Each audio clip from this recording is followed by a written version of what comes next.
Halo, selamat malam para kawan-kawan. Saya nyebutnya kawan-kawan nih, Metro Extend yang sudah join di link kita after debat Capres 2024 final debat. Ini tadi memang menyajikan kalau berbeda ya dengan sebelum-sebelumnya nih. Dan saya juga nggak sendirian, pemirsa. Saya Sadi Firdaus. Saya ditemani oleh influencer yang juga malang melintang di Selamat dunia malam. pendidikan dan juga melihat bagaimana Stephanie Razulya. Apa Oke, kabar, Mbak Stephanie? baik. Gimana kabarnya, Kak? Ya, baik setelah debat tadi, tidak terlalu memanas kayak yang satu kedua, dan ini Iya yang ketiga bener. final debat berjalan dengan alhamdulillah gitu kan. Kita ngelihatnya Oke. adu gagasan bener, terus juga semua berjalan ngalir gitu kan ngelihatnya. Nah Mhm. kalau dari Mbak Stephanie sendiri melihat tadi Mhm. debat gimana sih jalannya? Beda banget ya, apalagi dibandingkan debat capres yang sebelumnya, yang berarti ketiga ya. Itu Hah? kan tembak-tembakannya luar biasa banget ya.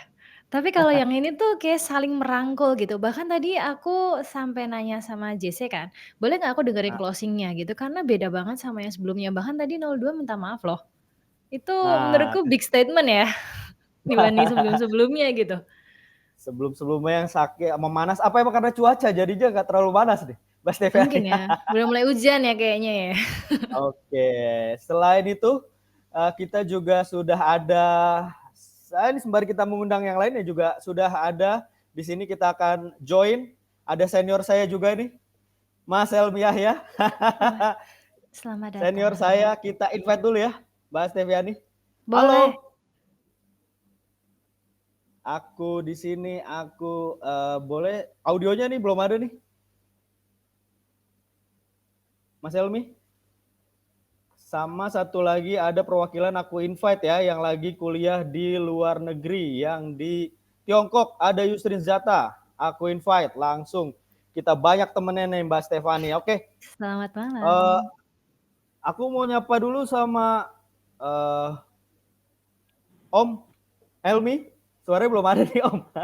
Iya, sepertinya ke-mute Zata, ya? Zata, audionya udah ada belum? Halo, halo kedengeran nggak? Kedengeran, Kak. Aku Oke, tinggal nunggu audionya dari Om Helmi aja ya, yang belum ada ya. Iya. Siap. Tata, yes. gimana tadi ngelihat jalannya debat final Gue, Capres 2024? Kamu ini kan ada di Tiongkok ya, mm-mm.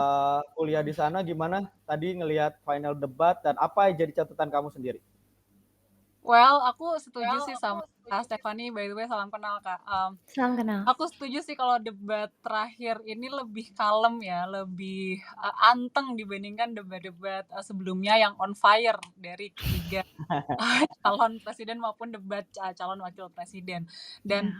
menurut aku di debat kali ini mengangkat isu-isu yang sangat penting dan menjadi interest aku. Tadi kan kalau nggak salah ada pendidikan, kebudayaan, Mmm, kesejahteraan sosial, teknologi informasi, tenaga kerja, kemudian mmm, inclusivity dan juga sumber daya alam, yang mana ini menurut aku sangat penting dan juga fundamental dalam mendukung perkembangan bangsa dan negara, mmm, terutama untuk mendukung semuanya ini kan kita perlu sistem pendidikan yang bagus, policy di mmm, bidang pendidikan yang holistik dan juga sustainable untuk mendukung perkembangan SDM, mendukung perkembangan teknologi dan juga informasi, mendukung tenaga kerja yang skilled workers gitu misalnya, dan mmm, juga bisa membantu untuk mereduce gap atau mhm, disparitas untuk bisa menambah inclusivity. Dan tadi pas ngomong pendidikan, kalau nggak salah, tadi kan aku sempat baca-baca soal panelisnya. Tadi kan sempat mhm, ada concern kayak misalnya guru honorer, kemudian adanya ketidakmerataan pendidikan terutama di rural area atau 3T. mmm,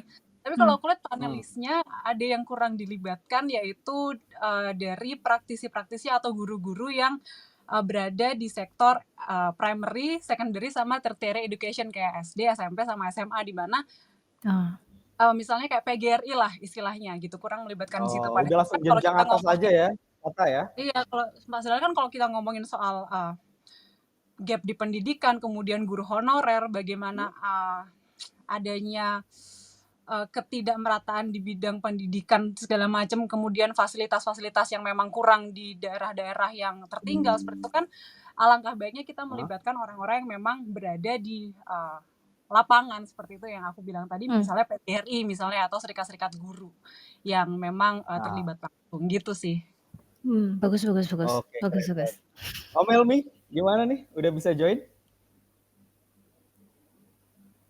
Audionya belum ada juga nih Om Helmi Oh, nih. kupikir aku Oke, doang yang nggak dengar. iya, aku juga nggak kedengeran. Gitu. Oke, mungkin sembari diperbaiki audionya, kita juga, Tata tadi ada poin-poin penting nggak Tata yang dilihat selain itu? Tadi kan beberapa juga kita ada pembahasan ketenagakerjaan nih Tata. Kamu kan dari kuliah nanti kan jenjangnya pasti mau kerja dan ya ini ya menghasilkan cuan ya. Ini gimana nih, ada kekhawatiran nggak atau mungkin ada program yang nyangkut nggak di kamu dengan tadi itu? Sebenarnya ya harapannya sih setelah aku kembali ke Indonesia setelah menyelesaikan pendidikan di luar negeri kan pengennya berkontribusi untuk give back ke Indonesia, bekerja gitu kan. Itu mungkin aku kuliah di luar negeri ini kan salah satunya ya aku menempuh pendidikan tinggi ini kan salah satunya untuk meningkatkan sumber daya manusia atau skill aku sendiri kan, dan harapannya nanti ketika aku pulang kan aku dapat mengaplikasikan hal-hal yang aku pelajari di sini, tidak hanya secara knowledge atau tidak hanya secara kognitif knowledge, tapi juga secara mungkin perspektif dari luar negeri yang kira-kira mana sih yang kita bisa aplikasikan ke Indonesia untuk membawa Indonesia ini lebih maju. Dan ini yang sering menjadi bahan diskusi aku dengan teman-teman diaspora yang lagi belajar di sini juga gitu, bagaimana kita bisa mencontoh negara-negara yang lebih advance, yang lebih maju. Kira-kira kita mix and match, cocok nggak ya kalau ada sektor-sektor ini atau itu yang bisa diaplikasikan di Indonesia, kita bisa bawa Cocokologi masih terus dicoba ya, Tata ya.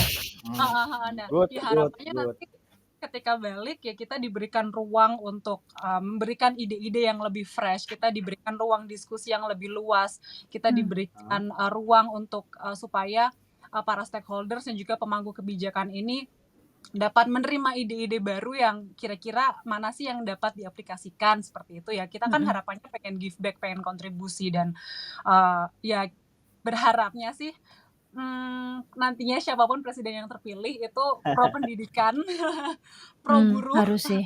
kebijakan-kebijakannya supaya nanti kesejahteraan dan juga beban kerjanya ini bisa setara, jadi tidak ada eksploitasi, tidak ada modern slavery seperti itu.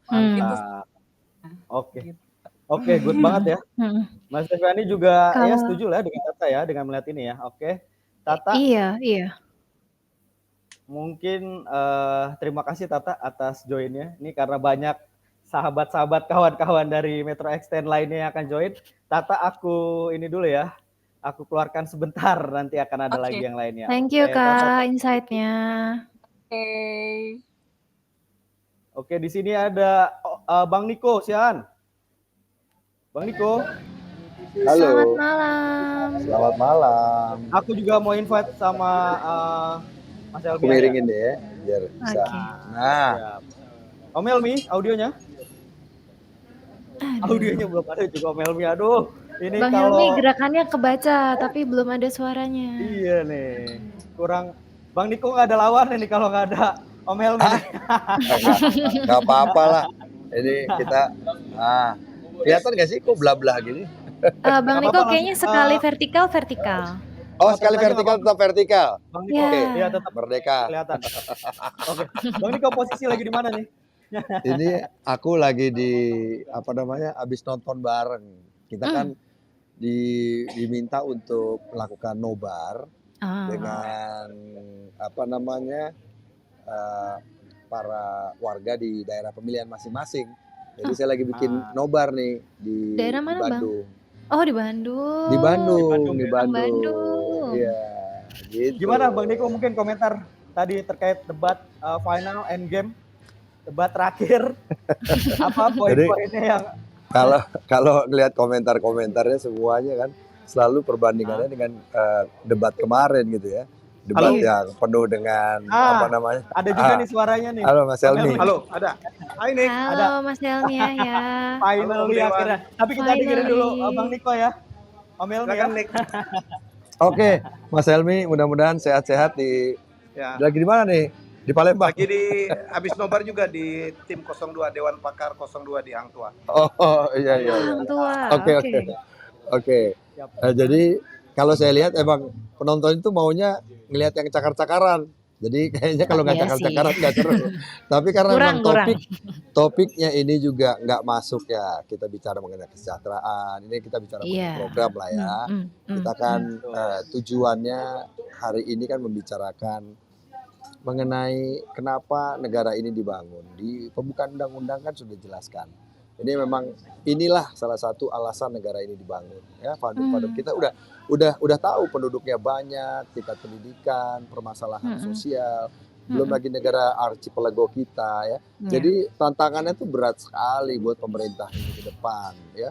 Apalagi kita akan segera menghadapi bonus demografi. Ya, itu hari ini saja permasalahan dengan 277 juta penduduk Indonesia itu masalah pendidikan, tenaga pendidik, tenaga kesehatan itu sudah menjadi masalah besar. Gimana kalau penduduk kita bertambah menjadi 350 juta di dalam 5-10 tahun ke depan? Pasti ini akan menjadi masalah yang sangat besar.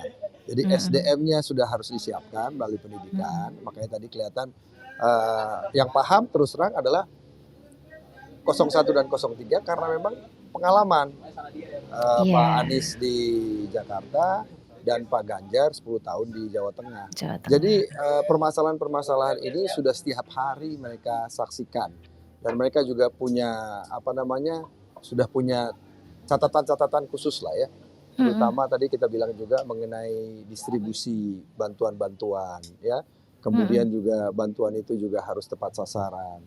Nah ini yang saya pun di setiap kali turun ketemu warga selalu ini yang menjadi permasalahan. Jadi kita di DPR sudah bersama dengan pemerintah menyetujui anggaran yang begitu besar untuk bantuan-bantuan tersebut. Tapi sayangnya tanpa dikawal bantuan-bantuan jadi tidak tepat sasaran, gitu lah ya. Kartunya ada tapi manfaatnya nggak ada. Ada yang nggak tahu sama sekali bagaimana mengaksesnya dan lain sebagainya. Permasalahan ini harus menjadi catatan, salah satu catatan dalam pemerintahan berikutnya. Nah, ini yang menurut saya harus dipahami karena nggak cukup kita bicara masalah ekonomi, ya, nggak cukup kita bicara hilirisasi.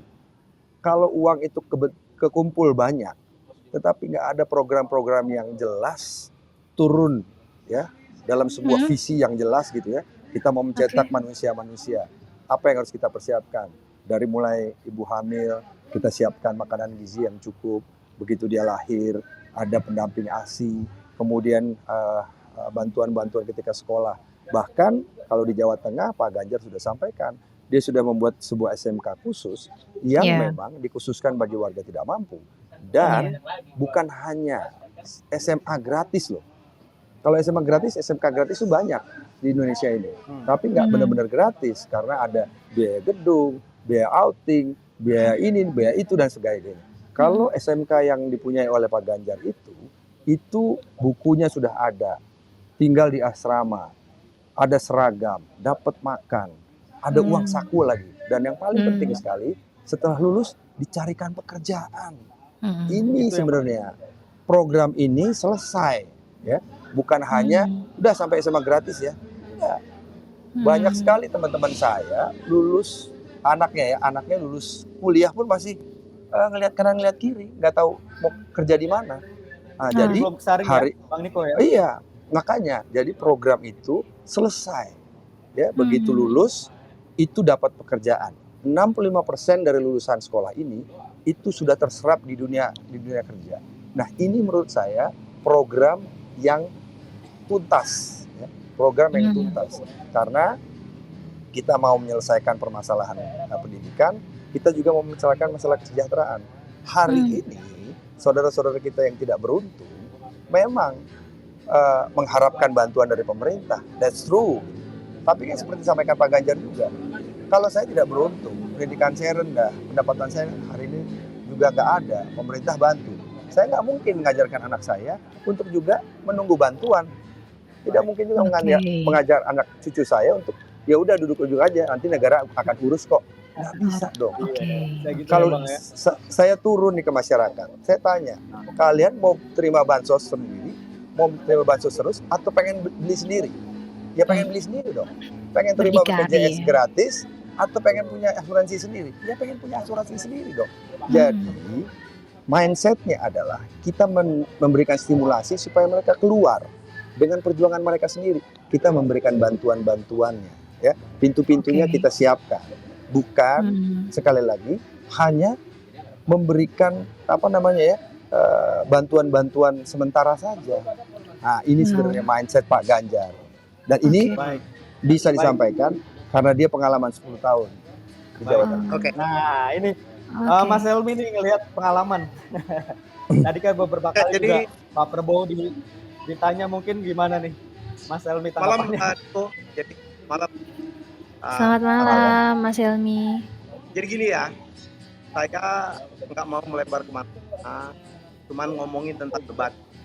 Jadi menurut saya ini debat terbaik dari 5 yang udah ada nih. Ya debat terbaik. Karena betul-betul gagasannya keluar gitu loh. Kalau sebelumnya kan banyak nyerang-nyerang pribadi. Dari awal aja udah langsung nyerang ya, Mas Helmi. Betul. Saling menghargai. Betul. Nah, kami barusan juga Dewan Pakarnya 02, di mana saya tergabung. Kita baru saja selesai nih, dan kita sangat celebrate.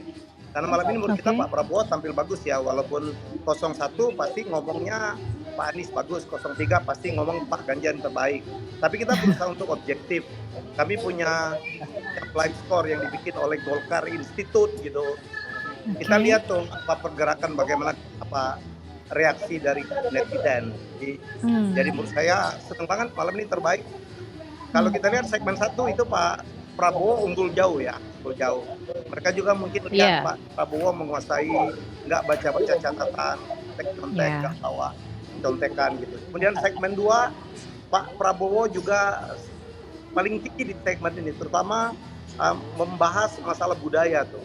Waktu dibahas masalah budaya ditanggapin sangat positif oleh para netizen, dan kemudian segmen 3 kembali didominasi oleh Pak Prabowo, terutama saat menjawab tentang disabilitas.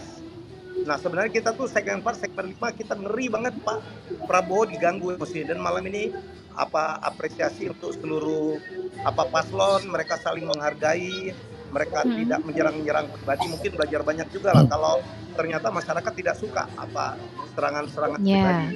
Nah di segmen 4 ini memang merata ya, antara merah itu adalah Ganjar sama Pak Prabowo ya, dan Pak Prabowo mendapatkan skor tinggi pada saat tentang perlindungan terhadap perempuan ya. Jadi dan di segmen 5 kembali Pak Prabowo unggul, terutama saat membahas tentang pertanyaan dari Pak Ganjar, internet versus makan gratis. Dan di closing statement Pak Prabowo mendapatkan reaksi paling tinggi ya, paling tinggi. Jadi menurut saya cuma ngelihat sebagai ini juga, saya lebih melihatin komunikasi. Saya sebagai pribadi gitu, saya masuk tim debat, saya di Dewan Pakar, saya juga di tim jubir. Malam ini saya pikir penonton rakyat Indonesia seluruh menikmati betul, tidak seperti debat-debat sebelumnya terjebak kepada masalah serangan-serangan pribadi. Jadi ya setelah ini, dan Anda lihat di closing statement ya, Pak Prabowo minta maaf, kemudian mengajak semuanya. Jadi untuk membangun bangsa itu diapresiasi oleh penonton sangat luar biasa. Dan yang menarik, kita pikir masalah politik itu tidak diminatin oleh para milenial ke bawah. Ternyata malam ini, menurut data yang saya dapat, 60% lebih itu penonton adalah umur 40 ke bawah. Ini menarik banget ya, menarik banget. Dan mereka sangat menghargai, tidak ada terlalu nyerang-nyerang pribadi. Jadi menurut saya itu, dan kembali kita serahkan masyarakat lah. Ini adalah putra-putra terbaik bangsa, mana yang terbaik, mana yang cocok ya. Kalau cocok 01 silakan, 02 silakan, 03 silakan. Semuanya mereka yang terbaik. Kalau saya melihat tadi Pak Prabowo tidak wacana, semua yang dia sampaikan adalah yang pernah dia lakukan. Menyelamatkan migran udah dilakukan. Kemudian sangat berpihak pada difabel atau disabilitas, sangat dia sudah lakukan. Jadi menurut saya itu yang bisa saya komentari. Terima kasih. Oke.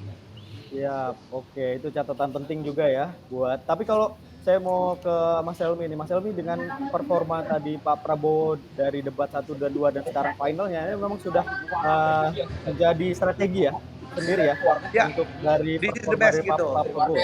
Ya, inilah yang terbaik Pak Prabowo, karena kita tahu ya di debat pertama, terutama debat ketiga, Pak Prabowo itu terus terang karena mungkin diserang secara pribadinya dan kemudian beliau menahan emosi gitu sehingga tidak keluar semua.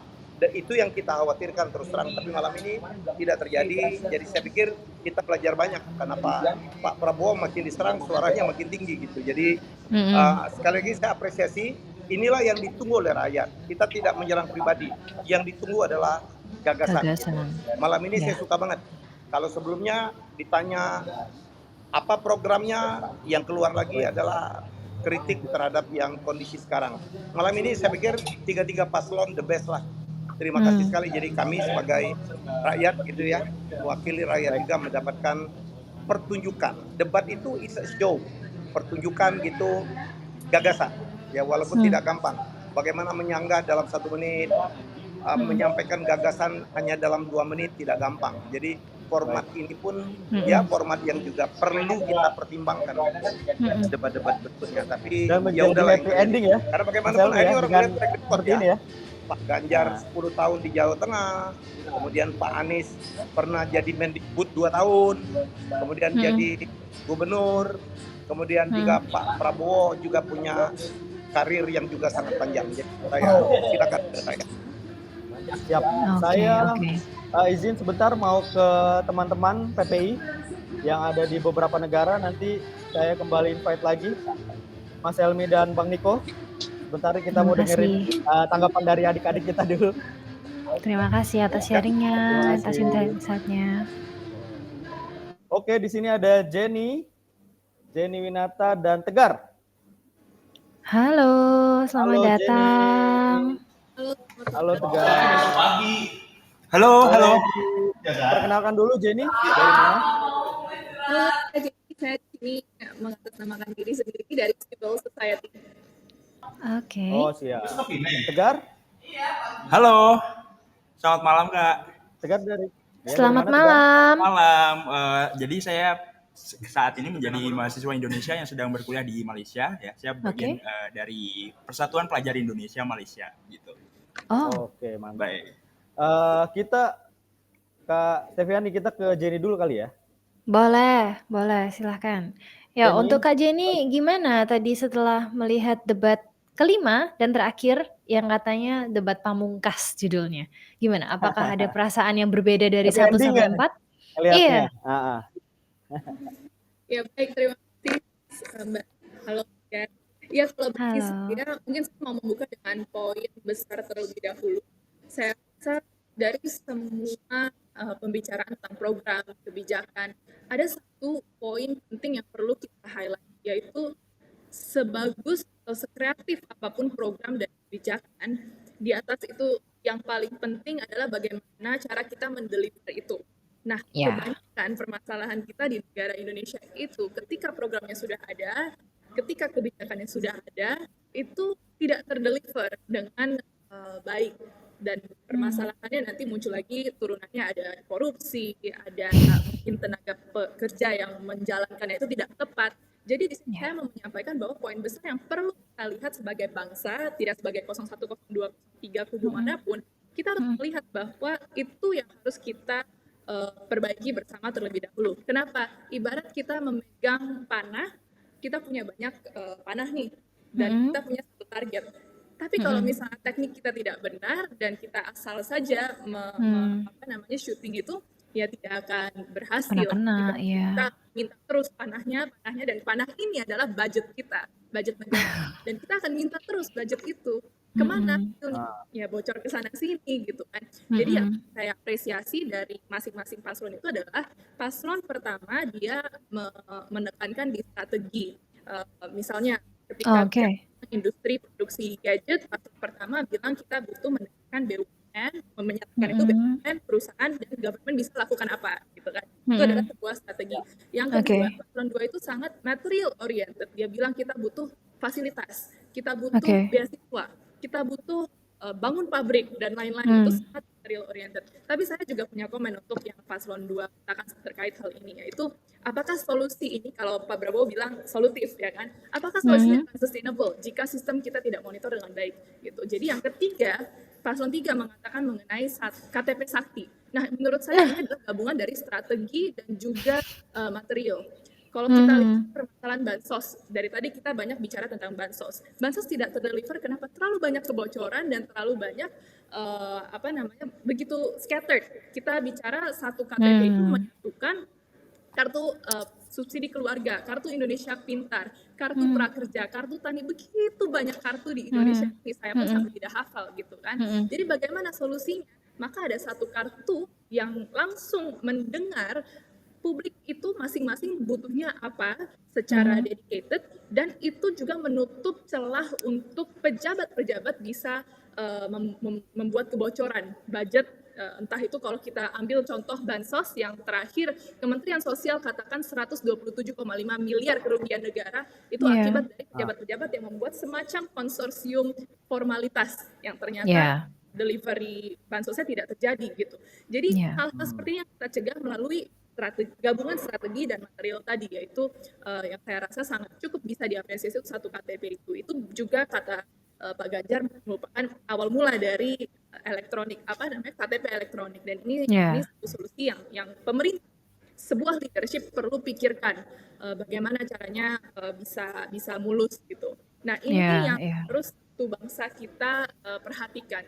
Kreatif pasti ada, semua paslon pasti punya kreasi masing-masing, saya rasa mereka semua pintar, tapi sistem, leadership, dan monitoring itu yang saya harus emphasize, kita semua harus lihat dengan baik. Dan saya juga selain mengapresiasi ketiga-tiganya untuk mencari solusi, saya juga menekankan bahwa ternyata ada satu hal yang kurang dijelaskan oleh ketiga paslon, yaitu bagaimana menciptakan public friendliness dari kebijakan itu.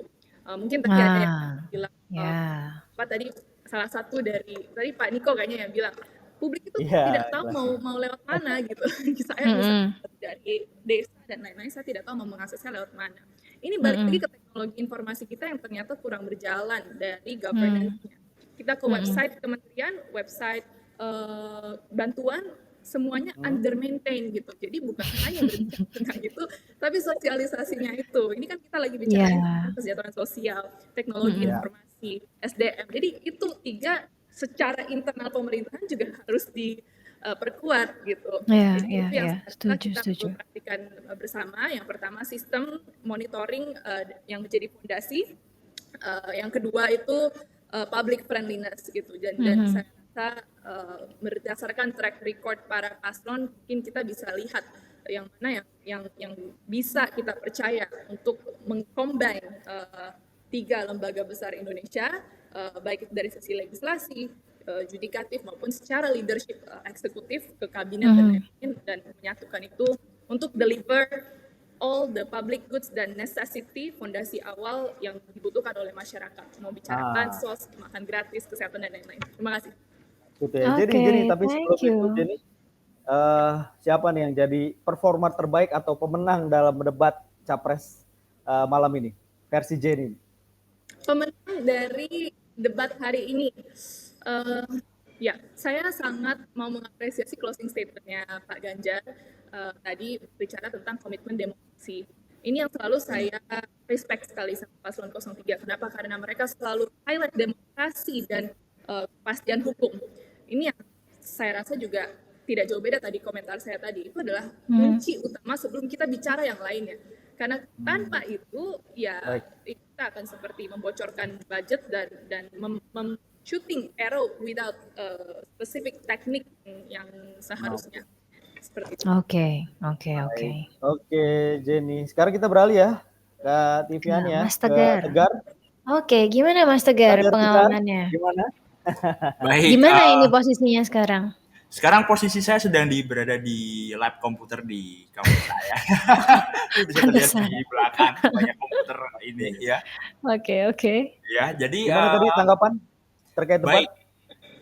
Jadi tadi saya menyaksikan debat sembari mengerjakan tugas. Jadi tapi begitu ya. Tapi tetap fokus saya tetap berada di debat ini dan sejak awal saya melihat tema dari debat terakhir ini memang ini paslon 3 banget nih awalnya saya berpikir seperti itu, tapi ternyata untuk debat terakhir ini semua paslon menguasai tema debat kali ini begitu ya. Dan dari awal pun saya juga sudah memprediksi bahwa jalannya debat terakhir ini tidak akan sepanas debat-debat sebelumnya, karena ini sudah mendekati hari pemilu yang mana kalau masing-masing paslon seperti kemarin debat-debat sebelumnya artinya menyerang personal atau membawa narasi yang dapat mengundang kebencian dari konflik. Itu akan kurang baik begitu ya. Jadi masing-masing paslon sudah mengetahui bahwa ini sudah mendekati hari H pemilu, jadi yang harus mereka lakukan adalah menciptakan situasi yang tenang bagi semua rakyat Indonesia, dan itu tercermin di debat kali ini. Di akhir debat pun juga semua paslon meminta maaf kepada paslon yang lain, bisa kita lihat tadi. Dan itu yang memang saya cari, jujur, karena pada akhirnya pemilu ini hanyalah agenda 5 tahunan begitu ya. Tapi untuk kesatuan Indonesia ini harus selamanya begitu. Tidak ada lagi 1, 2, 3. Kita harus menjadi satu Indonesia begitu. Begitu. Jadi memang ngerasain juga ya Tegar ya, gimana rasa ademnya dan gimana ngerasa semua akhirnya keluar ya dengan visi misi dan gagasan yang kita harapkan juga gitu ya. Nah, kalau dari Tegar sendiri harapannya apa yang sedang ada di luar kan, sedang kuliah di luar, melihat dinamika sekarang dan kalian nyoblos duluan ya, itu gimana? Betul, tuh? Harapannya melihat itu? Jadi untuk di Malaysia saat ini 2 hari lagi kita akan sudah melakukan pencoblosan. Jadi 7 hari lebih awal daripada yang dilakukan di Indonesia. Sudah ada gambaran siapa yang mau dicoblos? Bentar lagi banget ya berarti ya? 2 hari lagi. Jadi memang ini kalau di Malaysia sudah hampir jam 12. Jadi ya kasarannya tinggal 1 hari lagi. 1 hari lagi. Ya. Jujur setelah debat ini semakin membuat saya bingung saya akan mencoblos siapa, karena di hari Tegar pegangan kalau bingung. Karena di hari ini jujur ketiga paslon menyampaikan gagasan dengan sangat baik, sangat dingin begitu ya, tenang, tidak ada bawa-bawa personal, dan ini jujur saya bingung karena pada awalnya saya sudah mempunyai pilihan, tapi ternyata pilihan 2 yang lain ini juga bagus juga. Betul. Jadi jujur bingung lagi untuk saat ini. Tapi harapan saya dari gagasan-gagasan yang disampaikan ketiga paslon, jadi saya berkaca dari negara yang saya berada saat ini ya. Mungkin yang saya rasakan yang begitu terasa ini kemakmurannya, jadi kemakmuran rakyat. Betul. Dan gap antara kelas atas, menengah, dan bawah di Malaysia itu tidak begitu terasa. Bahkan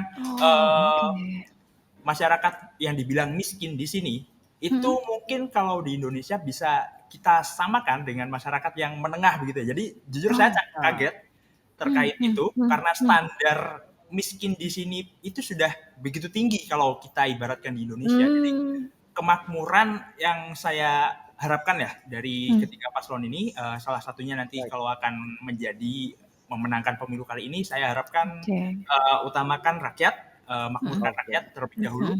Kalau rakyat sudah makmur, pasti rakyat akan memberikan yang terbaik untuk memajukan Indonesia begitu. Jadi akan kita Indonesia maju di 2045 nanti. Mantap, Bro Tegar. Oke. Terima kasih ya partisipasinya Jenny dan Tegar. Terima kasih. Nah, nanti kita undang lagi. Kita ada yang lainnya nih, Kak Steviani. Oke, siap. Kita akan invite lagi, ada Adam dan juga ada Lutfia. Oke ya. Tapi sebelum itu sembari kita tunggu, ini juga ada statement doorstop yang dilakukan cawapres nomor 1. Nomor 1. Kita dengerin dulu ya sebentar. Kami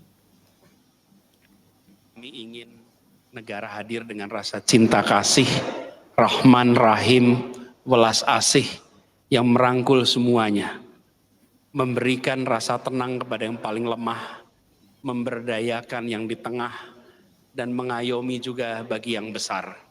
Tapi juga negara yang tegas, negara yang bertindak keras kepada siapa? Kepada mereka yang koruptif, kepada mereka yang mengambil keuntungan dari ketimpangan, kepada mereka yang komprador, negara yang tidak lembek berhadapan dengan para pelanggar hukum dan pelanggar etika. Itu yang kami sampaikan tadi, dan kami berharap rakyat Indonesia pada tanggal 14 Februari besok akan memilih dengan menggunakan hati nuraninya. Ada mesin-mesin yang beroperasi untuk melakukan upaya-upaya yang mungkin bertentangan dengan etika dan prinsip-prinsip hukum. Tapi kami yakin rakyat Indonesia akan menggunakan hati nurani, akan menitipkan kepercayaan kepada salah satu untuk membawa Indonesia ke depan. Yang dalam harapan kami, kita semua ingin perubahan, ingin Indonesia yang lebih adil makmur untuk semuanya. Karena itu kami bersyukur telah menuntaskan rangkaian debat tadi untuk menyampaikan semua gagasan, semoga menjadi bahan pertimbangan. Dengan segala kerendahan hati, kami berdua menegaskan bahwa ketika amanat diberikan, ketulusan, pengabdian, keseriusan akan menjadi pegangan dalam menjalankan tugas. Terima kasih atas kesempatannya. Insya Allah kita semua mendapatkan kemudahan di dalam mengubah Indonesia menjadi adil makmur untuk semuanya. Terima kasih. Baik, terima kasih Pak Anies. Oke. Pak Anies sudah melakukan closing statement ya. konferensi pers ya. Ya, bersama awak media. Jadi kita langsung undang satu lagi kawan kita, Adam. Selamat malam Lutfia. Selamat malam Kak. Lutfia, halo. Halo. Si Adam juga saya mau invite ya, Adam. Ke Lutfia dulu deh. Lutfia, sekarang lagi ada di mana?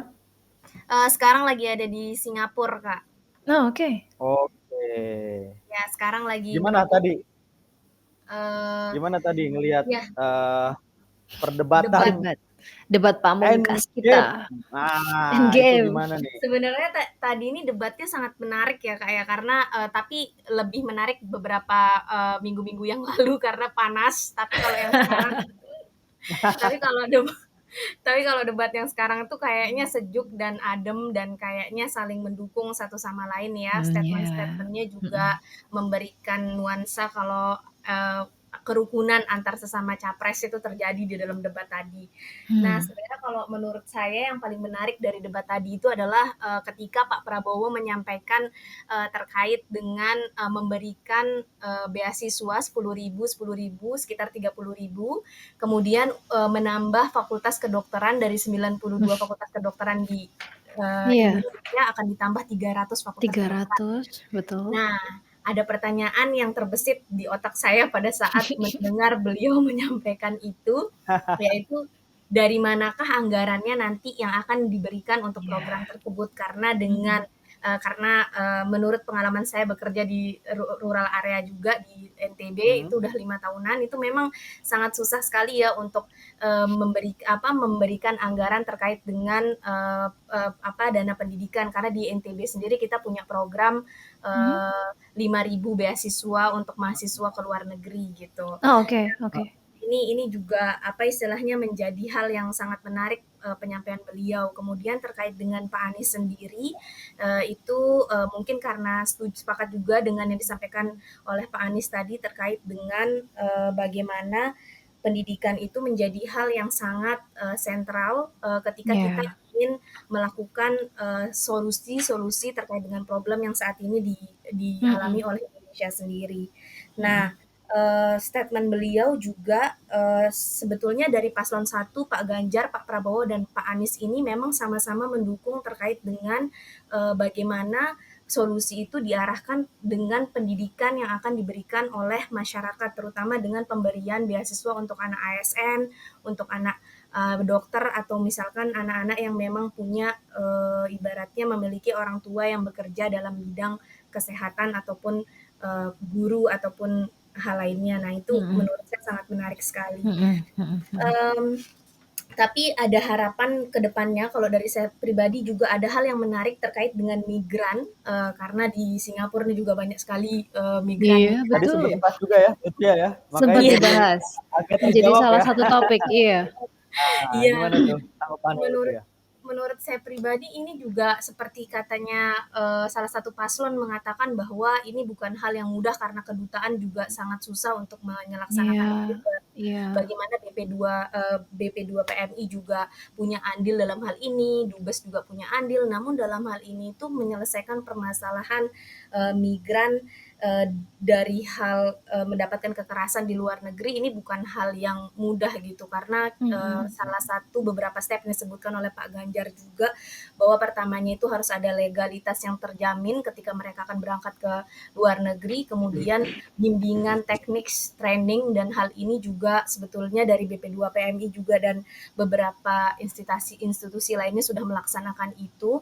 Kita juga bisa lihat bahwa data mengatakan bahwa migran yang terbanyak itu salah satunya ada di NTB, di Nusa Tenggara Barat ya, baik itu dari ke Arab, baik itu ke Brunei Darussalam, Malaysia apalagi. Nah ini memang perlu adanya kinerja satu sama lain, dan mungkin ini yang menjadi PR besar nantinya untuk presiden yang akan menjadi presiden selanjutnya gitu. Kemudian juga yang terakhir itu terkait dengan bagaimana dana bansos itu juga betul-betul harus sangat terdeteksi bahwa. Tapi bener nggak sih Lutfiah? Saya pengen komentarnya nih, gimana tadi ngelihat ada beberapa program atau nantinya yang akan dilaksanakan atau menjadi visi misi dari paslon, kayak yang ada kalau kita bilang 01 mentransfer langsung ke intinya gitu, dan ada beberapa paslon juga yang ada beberapa catatan kalau memang ini bansos harus benar-benar sampai ke tujuannya nih. Kalau tanggapan kamu apa? Kalau menurut saya apa yang dikatakan oleh paslon 1 tadi mengatakan, Pak Anies juga memang data itu harus valid ya, karena memang bantuan dana langsung itu sebetulnya itu memang solusi, salah satu solusinya, namun perlu dipahami juga bahwa di dinas sosial dari beberapa provinsi di Indonesia juga belum tentu memiliki data yang akurat, karena hal ini juga kejadian dengan kasus COVID ya yang terjadi di Indonesia beberapa tahun lalu. Nah itu kan ada namanya social safety net atau jaring pengaman sosial dari programnya Pak Jokowi. Nah itu kan di mana memberikan bantuan dana langsung per 3 kali per 3 step itu. Nah ini terjadi di beberapa lokasi di Indonesia itu ternyata bantuan itu tidak diberikan secara merata oleh orang yang benar-benar membutuhkan. Nah hal ini memang benar ya, ada catatan-catatan itu berarti ya Lutfi ya, emang ada nggak smooth dan nggak segampang itu ya untuk menyalurkan efektivitasnya nggak sebagus itu ya. Ya ini yang beri catatan juga ya Kak Steviani ya nantinya buat ke depan. Oke, Lutfi ya, aku tahan dulu sebentar, kita dengerin komentar dari Adam yang dari Turki, Adam ya. Siap. Gimana Adam? Catatan khusus dari tadi atau melengkapi dari Lutfiah atau seperti apa? Kalau catatan dari Adam? Siap.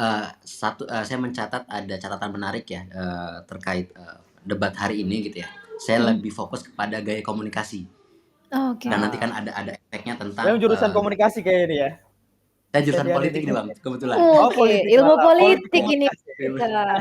Ya, karena ini memang the last minute ya di debat terakhir ini. Pada akhirnya saya menangkap bagaimana strategi politik untuk meyakinkan publik, dan itu kemudian ditunjukkan dari gaya komunikasi para paslon gitu ya. Saya melihat di paslon 01 dan kemudian paslon 03 itu banyak menggunakan bahasa daerah Jawa, menggunakan istilah-istilahnya. Ya kan? Dan kemudian saya menangkap bahwa memang dalam realita politik di Indonesia Jawa adalah kunci. Betul. Nah, ini kemudian kami melihatnya bahwa ini strategi politik yang kemudian digunakan oleh paslon 01 dan paslon 03 untuk meyakinkan bahwa kami adalah bagian dari kalian. Dan kemudian ditambahkan oleh paslon 01 ya tadi kalau tidak salah menggunakan bahasa daerah dari timur ya dengan diksi kita orangnya. Nah, itu juga meyakinkan publik bahwa kami pun adalah bagian dari kalian.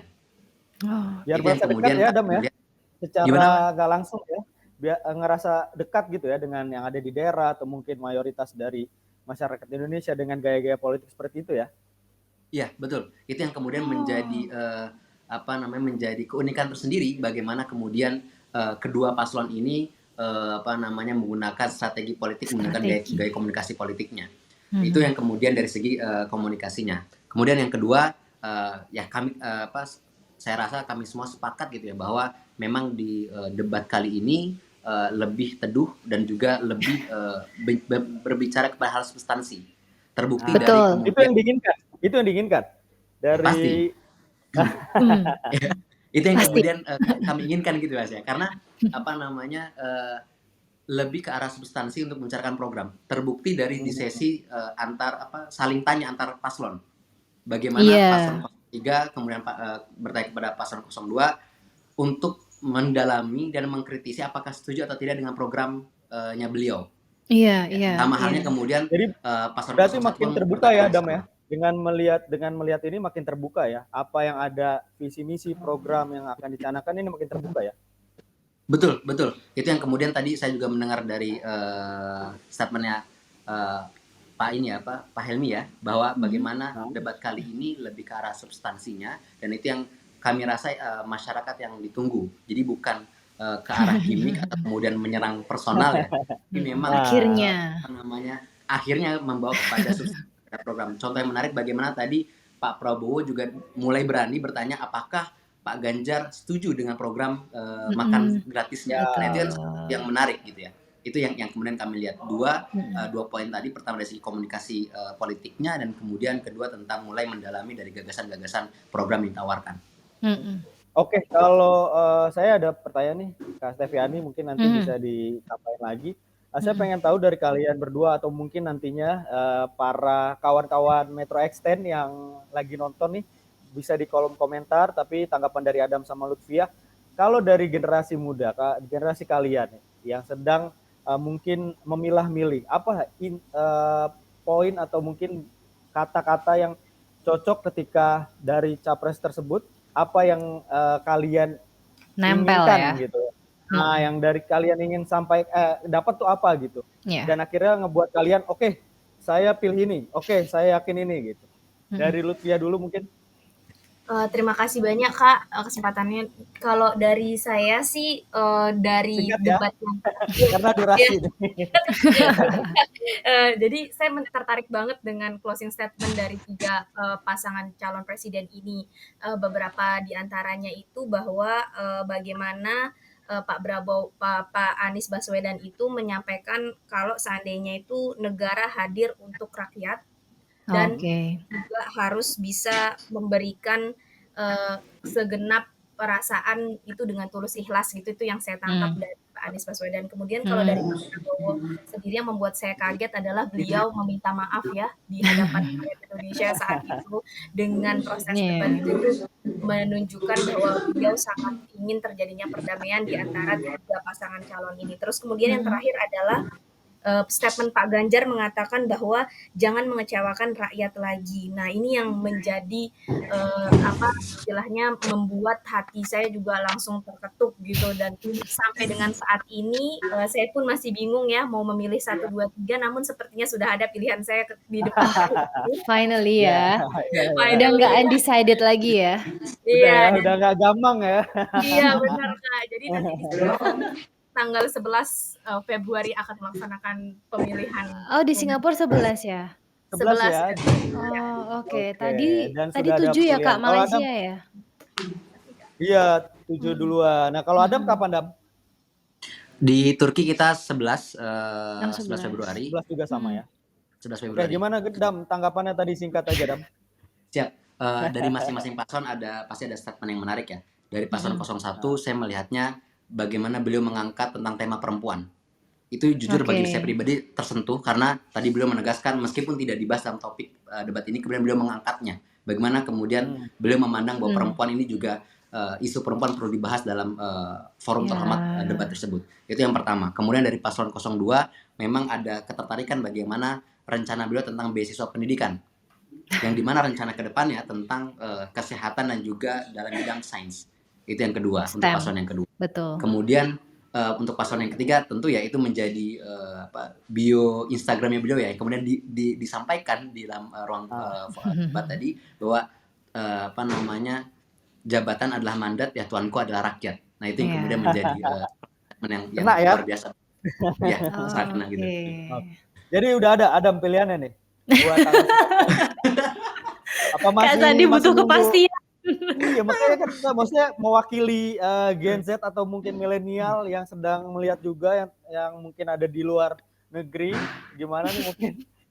Gak ada ya namanya? Masih Atau apa mungkin di namanya? debat terakhir ini jadi pemikiran, oh bener deh harus merenung gitu, atau harus tahajud. Pasti, ya. Jadi bahan Jadi berpikir. Selama sesi debat gitu ya, baik itu yang pertama kemudian sampai di hari ini gitu ya, memang saya mencatat banyak poin-poin ya, yang pada akhirnya bagaimana bisa relate dengan generasi kami yang kemudian pada akhirnya bisa dimanfaatkan oleh generasi kami yang pada akhirnya juga bisa memberikan kontribusi untuk negara. Jadi ya pertanyaannya apakah sudah menentukan pilihan atau belum, perlu renungan juga ya. Oke. Ya, Belum Kak yang jelas, berarti. tapi gini ya, Kak Steviani, tapi yang jelas harus nyoblos gitu. Jadi harus gunakan hak pilih kalian. Jadi jangan sampai enggak ya. Mungkin pilihan nanti pas ketika ada di kotak suara gitu. Tapi yang jelas harus manfaatkan itu. Ini kayak ini juga kita ya, Kak Steviani ya, harus benar-benar semangat juga karena intinya suara dari milenial juga butuh buat nantinya Indonesia lebih baik lagi gitu. Kontribusi negara ya. Siap. Terima kasih Lutfia dan Adam atas partisipasinya. Semoga membuka juga ya akhirnya debat terakhir ini buat kalian yang ada di luar dan nantinya lebih dulu mencoblos dibanding kita. Walaupun nanti ngeliat kampanye akbar atau mungkin ada beberapa jargon-jargon lagi tapi udah nyoblos, jangan menyesal dengan pilihan kalian. Karena harus tentukan itu ya. Oke, terima kasih sekali lagi. Nanti kita ngobrol lagi dengan kesempatan ya. Salam buat yang lain yang ada di sana. Dan terima kasih juga sebelumnya yang sudah join. Ada beberapa ya. Ada beberapa yang juga sudah gabung, Kak Steviani ya. Nanti kalau kita juga catat kalau boleh. Dan kita sudah ada di penghujung waktu.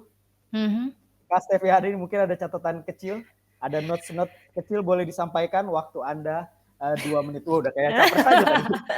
Sampaikan aja Kak Steviani. Silakan. Sebetulnya tadi kita belum sempat ini ya Kak, nanya sama para sesepuh dan senior ya tentang efektivitas. Itu aku mau invite lagi tadinya. Semoga nih masih denger deh, atau mungkin Bang Niko atau Mas Helmi yang dengar boleh join lagi karena emang mau ngundang lagi kan tadi aku rencananya mau closing bareng kita gitu, tapi ya apa daya lah. Oke, boleh kita sampaikan aja. Beliau sibuk-sibuk ya. Sebetulnya tadi Kak, dia membahas tentang bansos itu kan dekat sama kita ya Kak. Bantuan sosial tuh kan kita makhluk sosial ini kan yang terbantu ini loh. Jadi aku pengen tahu kalau dibahas terus tidak efektif tuh seberapa tidak efektif sih Kak? Aku pengen tahu. Itu kan karena kayaknya tadi di terakhir tuh cukup keras ya untuk menekan soal itu kan Bapak Anies kan juga. Jangan menekankan soal yang ngasih, tapi itu kan uang rakyat gitu. Jadi ke rakyat tuh ya harus balik. Nah itu seberapa parahnya sih aku tuh pengen tahu Kak sebenarnya. Tapi tadi dan cocok ya maksudnya tadi dari paslon 02 dan 03 gitu kan. Jadi kita kasih pertanyaan dari 01 untuk 02 dan 03, tapi apa daya mungkin di lain kesempatan kita bisa gabung itu. Sama catatan penting tadi ada beberapa juga terkait ketenagakerjaan kalau menurut catatan saya gitu, dan juga ada beberapa kalau memang ternyata butuh nih kepastian-kepastian yang lain gitu untuk yang di luar negeri atau mungkin yang tadi penyerapan atau pendistribusian ini harus benar menjadi PR kita bersama. Iya, betul.